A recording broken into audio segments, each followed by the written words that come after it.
പ്രിയൻ സാറുമായിട്ടല്ല ആദ്യം തുടങ്ങുന്നത്. ഒരു പേന എടുത്ത് വന്ന് എഴുതിയിട്ട് വാടാ എന്ന് പറഞ്ഞു വിട്ടു എന്നല്ല പറയുന്നത്. അഭിനയിക്കാൻ പോയപ്പോ എഴുതിയിട്ട് വാടാന്നില്ല, അഭിനയിക്കണമെങ്കിൽ എഴുതണമെന്ന് പറഞ്ഞു. അങ്ങനെയാണ് എഴുത്തു തുടങ്ങിയത്. അതെ അല്ലേ?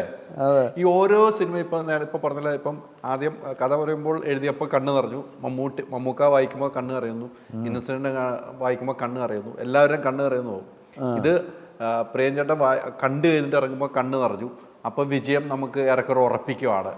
അങ്ങനെ ഓരോ സിനിമകളും കഴിയുമ്പോഴും വിജയപരാജയം ഇങ്ങനെയൊക്കെ ഒന്ന് അറിയാൻ പറ്റുന്നുണ്ടായിരുന്നു ആ കാലഘട്ടത്തിൽ, അല്ലേ? അതെ, അത് സമാധാനം. നമ്മൾ കള്ളന്മാർ കഴിഞ്ഞ് നമുക്ക് ഫീൽ ചെയ്യില്ല.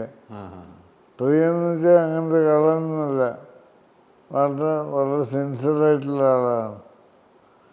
അപ്പോൾ പിന്നെ ഇഷ്ടപ്പെടാത്ത സിനിമ കണ്ടിട്ട് ഇഷ്ടപ്പെട്ടു എന്ന് അഭിനയിക്കുന്ന ആളല്ല.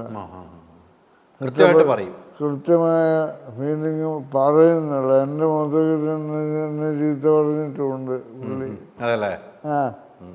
ഇഷ്ടപ്പെടാത്ത കാര്യങ്ങൾ.